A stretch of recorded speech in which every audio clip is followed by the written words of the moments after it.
I tell people, because I get asked a lot, do you only work with attorneys?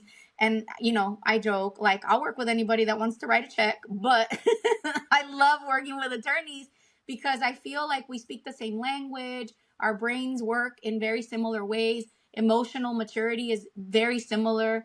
I can have a passionate discussion, is what I call it, with an attorney that, leads to a greater understanding. And a third person might hear and say, oh my gosh, they're arguing. Oh, that's intense. We know, we're cool. Let's go have a drink. Nothing personal. Right. Because we're more passionate about the truth and about what makes sense than we are about the ego. And that's one of my favorite things about working with attorneys. Hey there, hot messes. Welcome to Success of a Hot Mess, where we celebrate the art of juggling life's chaos and coming out on top. I'm Stacey Isaacs, your host and resident rock star lawyer, dance mom, and survivor. We're going to dive into candid conversations about conquering challenges, embracing our unique selves, and finding success in the beautiful mess of it all. Welcome to the show today. Thank you. Today I have the pleasure of talking to Margarita Everline. Margarita, before we really get into it, I just have a few questions that I like to ask, okay? All right. What's the first concert that you ever went to? It was Shakira. Way. Where'd you see her? Oakland, California. Oh, I love Shakira. That must have been cool. It was. At the time, I wasn't really into her music, and she was doing a lot of the Spanish stuff. But it was a good bonding activity with my sorority sisters because they all really liked her. And I'm like, who is this? She's a little crazy. So you went in college? Yeah. That was my first concert. It was in college. Really? As a kid, you never saw any concerts? No. Okay. My next question would be, what is your favorite song? Ooh, I have so many. These days, I'm into John Legend and the Drive song. It's pretty cool. That's cool. Yeah. I understand that you have a few sons. I do. I have 5 amazing boys. Yes. So do you get influenced by whatever they're listening to? They get influenced by me. They they like to listen to whatever I have such a weird I'm definitely a rocker at heart. Like I love Metallica and like 90s rock. But I do like hip hop and all that stuff. And I noticed that they start to absorb the songs that I play because I do play music all the time. And they'll start to sing, like, you didn't used to know that song. And they're like, yeah, it's cool. I heard it at school. And I'm like, huh, sure you did. They'll never admit it's because of me. Yeah. My girls, they'll be really into a song that was popular like 10 years ago, but they hear it on TikTok. So TikTok brings songs back. Yes, that's true. So if you could live anywhere in the world, where would it be and why?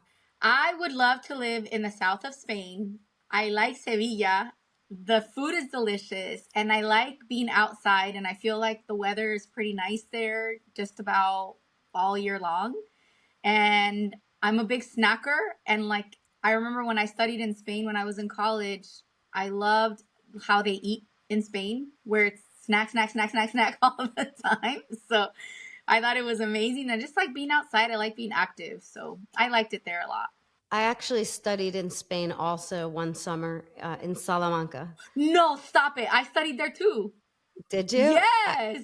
Yeah. I mean, it was amazing. Like I studied very little Spanish and more of the food, the men, all that stuff. Same. What a coincidence. I did it. So I did a Spanish immersion program in Salamanca, which I bet that's what you did maybe. They have that university there and they have these programs. And I had a blast. I'm fluent in Spanish.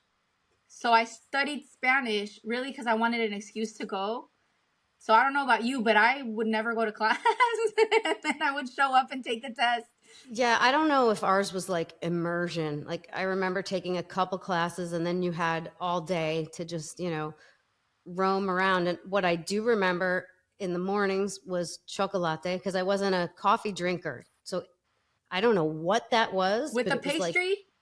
Yeah, that was amazing. And sitting in the plaza, right? Yeah. You can't put plaza.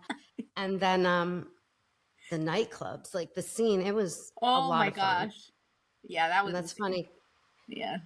Okay, so we know you would like to live in Spain. Yes. Would you say that you're an early bird or a night owl? Both. Most days on both.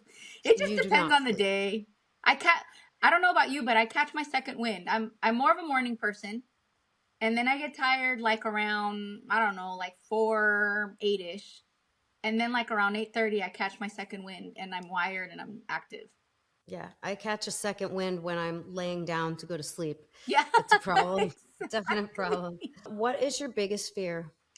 I don't know that I have any anymore these days. It used to be the ocean, but I faced it.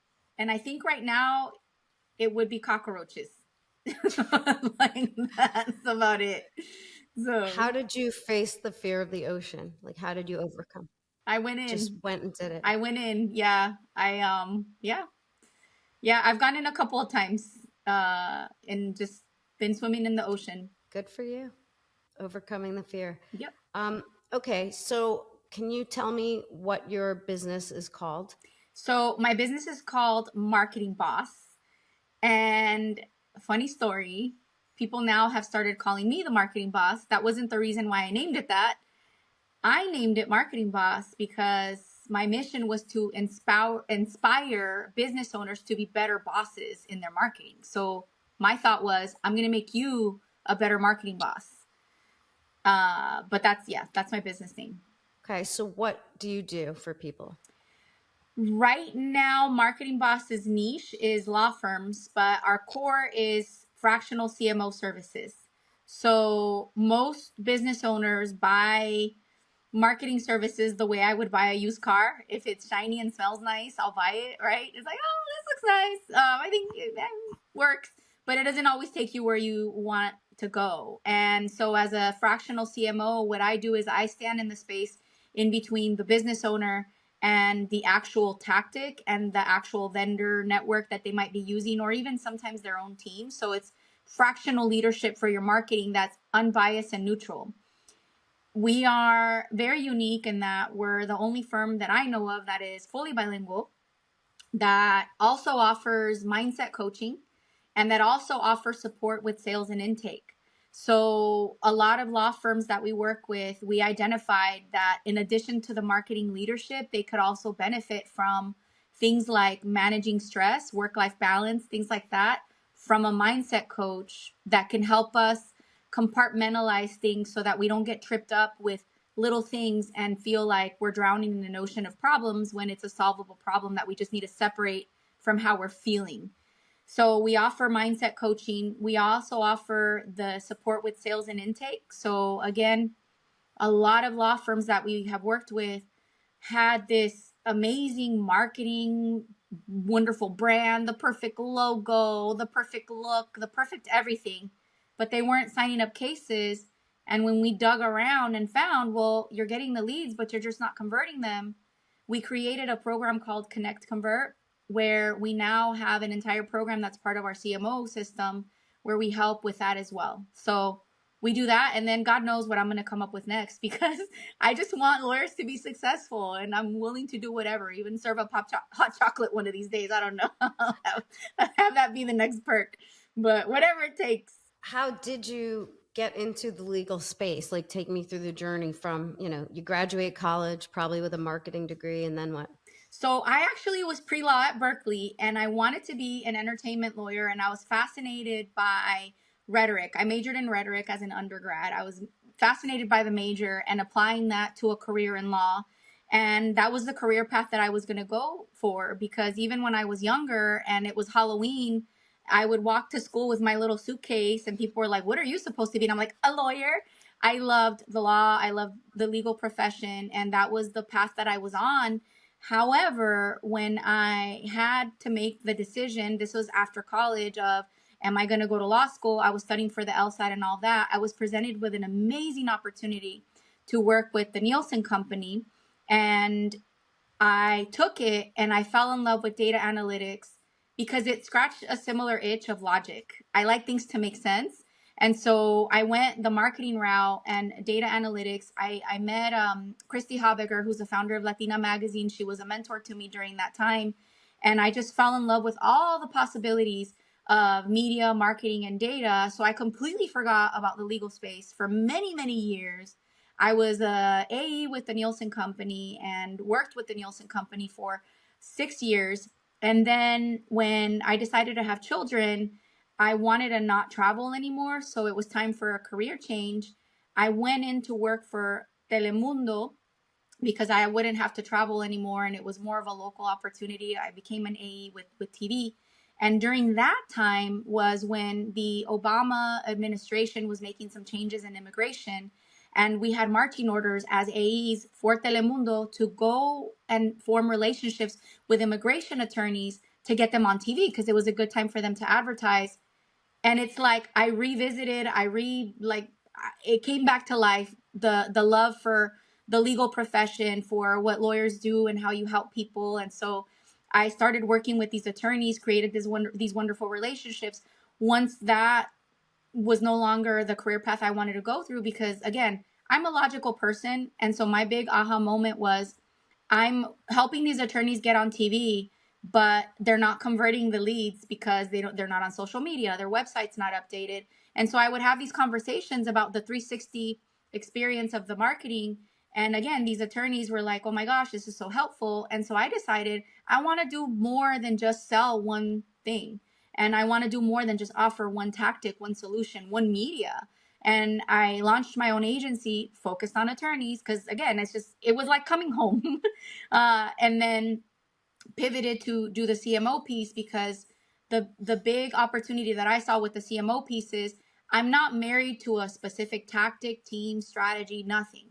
It's the data. If the data makes it make sense and we need to do this, we need to build a team, we need to hire someone, we need to find someone, we need to create something, I can now do it as a CMO. And as an agency owner, it's like you're almost capped. It's like every time you want to do something new, you have to launch a new department, sell a new service, and it's exhausting. And so that's how I ended up working with attorneys. And still till this day, I tell people, because I get asked a lot, do you only work with attorneys? And, I joke, like, I'll work with anybody that wants to write a check. But I love working with attorneys because I feel like we speak the same language. Our brains work in very similar ways. Emotional maturity is very similar. I can have a passionate discussion, is what I call it, with an attorney that, leads to a greater understanding. And a third person might hear and say, oh my gosh, they're arguing. Oh, that's intense. We know, we're cool. Let's go have a drink. Nothing personal. Right. Because we're more passionate about the truth and about what makes sense than we are about the ego. And that's one of my favorite things about working with attorneys. I like that. Do you have any hobbies outside of running this business of yours? Oh, I have a lot. I have just a very active mind. So I like to exercise. I love running, although I'm not supposed to as much because my back, but I do love it. I love weightlifting. I love playing with my kids. I love music. I love playing music. And I like to have fun. I like to eat.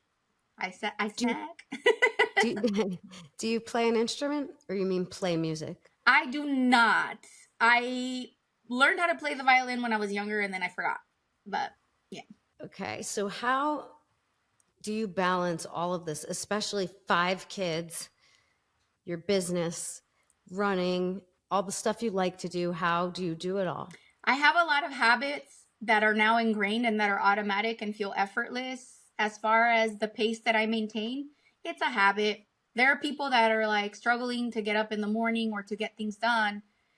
To me, I don't even have to really think about it. My body just knows. So that's one benefit. The other thing is I focus on having fun. I enjoy every moment as much as possible. Even the stressful ones, I'm really big on, I might be upset or annoyed or whatever, but I'm still laughing about it. I'm joking. I'm working through it and I'm moving on. I let things go. I don't take anything personal. And I focus on being present in the moment and getting the most out of every opportunity that I have to experience something in the moment. And I feel like that sparks creativity and productivity because when you're in the moment, you're more organized and strategic with your time. I believe that's something that's worked for me. Do you feel like you have to say no to certain things? Absolutely. Yeah, I say no a lot. Yeah. So what do you prioritize? And then what would you say no to? So as a business owner, I prioritize revenue generating activities. That's just a habit. if I've got to do 5 things and one of them is going to generate revenue, I'll focus on that. The other thing that I prioritize is obviously personal relationships. My family's very important. My children are very important. And I do give them priority. However, as a business owner, I've had to balance quality over quantity. I can't be everything to everyone all the time. So I focus on prioritizing quality activities, quality time. And that goes for my personal life as well as my business. And what do you do for self-care? I do a lot of therapy, meditation. I have like 3 coaches that I work with. Super important. And funny story is I'm actually trying to figure out how to carve out a couple of Fridays in the next couple of weeks. I'm still working on it to go to a retreat to work on some new meditation techniques that I want to learn. And that's important to me because it really does impact the rest of everything, my life, my business, all of it, to take that time to do that for myself. Do you ever feel like you're a hot mess, even though what you display to everyone is a successful, driven woman who has it all together? All of the time, but I don't judge it and I have fun with it. I mean, I I, I make mistakes and I laugh about it. Obviously, if it's something serious, I fix it, but I've learned to just laugh at myself. Like in a fun way, not a self-deprecating way at all, because I really believe in positive self-talk and uplifting self-talk, but I'm human. Do you have people that you rely on, whether it's friends, family members, to help you get through everything you need to get through in a day? God and his divine mercy and good fortune. I say this and I mean it and I feel it. I'm the luckiest person on the planet. Like, I'm the kind of person that if I'm going somewhere and I'm late, I'll find the best parking spot right up front to like shave off 5 minutes. And when I say I rely on God and like his good mercy, that applies even to my business, to my children. A couple of weeks ago, because I'm a hot mess, I forgot that my kids were on spring break and I had a full agenda. And I was like, okay, what do I do? And one of my employees was like, well, we need to do a training anyway. Maybe we can go somewhere and I can kind of help you with the kids. And I'm like, are you serious right now? You would do that? And he's like, yeah, why not? Let's just go somewhere. And I'm like, okay. So I got us a cabin. The kids were out fishing. We were doing sales training and we were meeting with clients and we were working and we would take turns. And I'm just like, how am I this blessed? Like, That is a blessing. That is really nice. I literally forgot it was spring break. That's so funny. I was on the phone with a friend, a fellow dance mom yesterday, and all of a sudden she's like, oh, I forgot Jake. She forgot to pick her son up at school. Yeah. Because she was with her daughter. Like, we're not perfect and we have a lot on our plates, but you would agree it can all be done. Yeah, there is absolutely. a way to balance all of it. That and when it comes to motherhood, and I even think the business, we are in a beautiful place where we can trust that everybody's on their own journey. So my children are on their own journey, right? I don't need to do everything for them. I don't need to cut their meat until they're 18. They can do so much, and it's good for them to be self-sufficient and to figure out how to solve problems. And when I'm a hot mess and I forget to do something or take them somewhere or whatever, that's an opportunity for them to manage that situation and pivot. I like that. I have to do more of that. Yeah, they know I love them. That's true. And they're always going to love you regardless. They see me trying. So, yeah. Margarita, have you had any aha moment or a fork in the road that kind of changed where you were and brought you to where you are today? Absolutely. I'm going to share a vulnerable moment. So this was like right around COVID.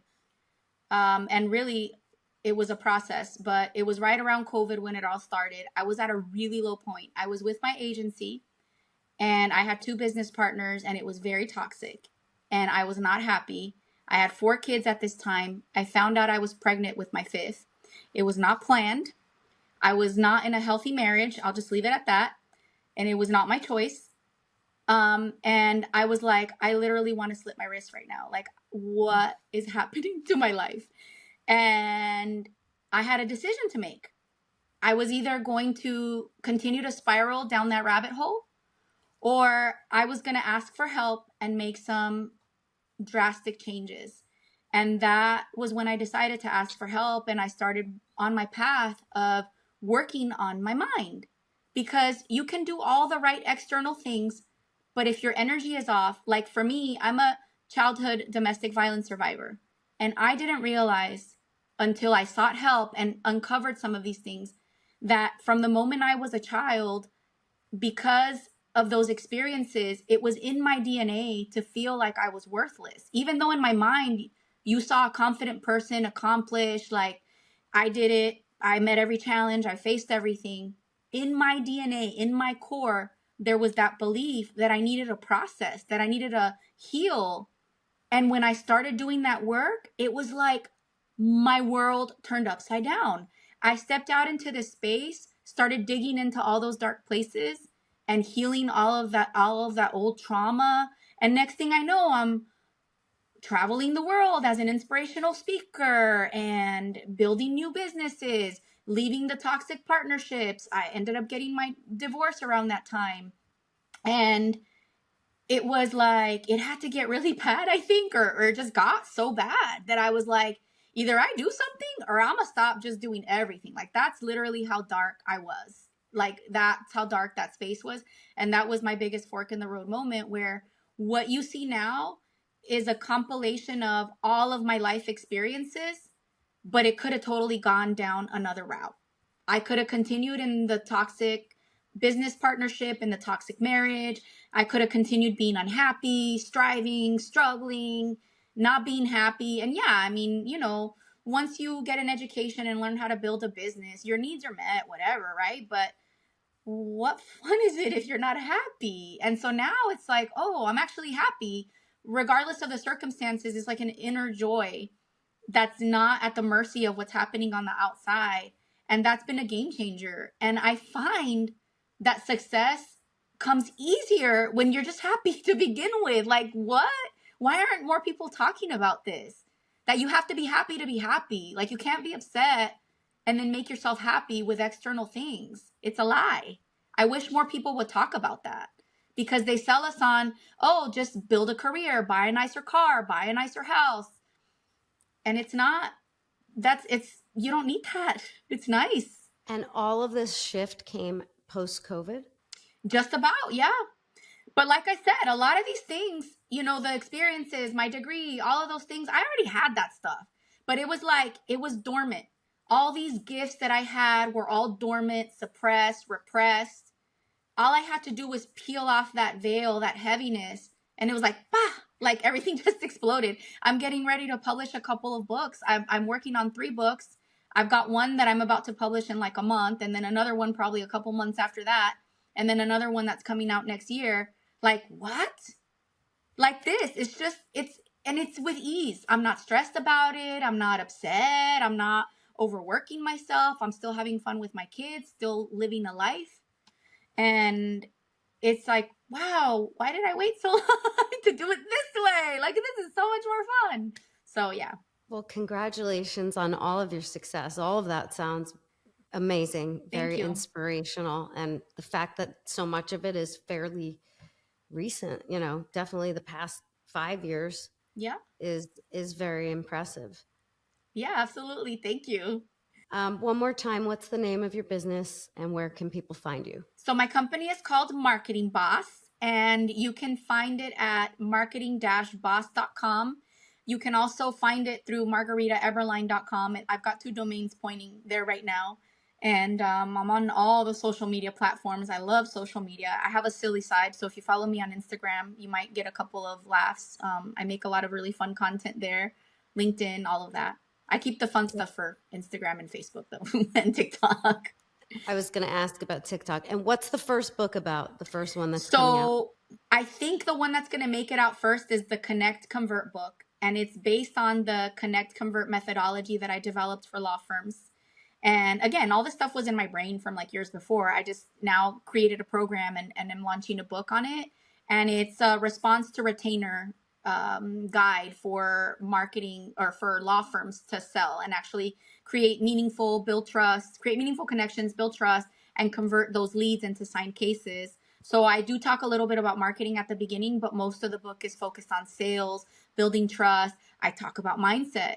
If you really want to create an authentic connection with someone else, do a scan of how you're feeling and take a deep breath before you blurt out to the caller who has no idea what's happening on your desk, right? Aggression, even though you're being polite, the energy, the people can feel it. So take a deep breath, separate that, fully focus on that person. And remember, they are hurting, they are in need, and you're their only lifeline right now. Take it seriously. So I teach those things in the book, and that's what the book is about. And I'm really excited about it because it's been a very empowering thing to do for my clients as a service, to teach this in workshops and training and in all this. Now I get to put it on a book, and I get to spread it even faster. And I'm excited about it. And I do have to give thanks, to Daniels and Taylor, who's a law firm that I did this program with. They're the ones that told me, Margarita, this is amazing. You need to write a book. I'll be reading it. Yes, it's awesome. Thank Definitely. you. Thank you so much for being on the show, and I look forward to the book. Thank you so much for having me. I look forward to catching up with you later, and I'll definitely send you a copy in the mail. Thank you. Signed copy, please. Yes, ma'am. Thanks for tuning in to another episode of Success of a Hot Mess. If you loved what you heard today, be sure to subscribe so you never miss a beat. And hey, sharing is caring. Share this podcast with your friends, family, and anyone who could use a dose of inspiration. Until next time, keep rocking those hot mess moments with style and grace. Cheers.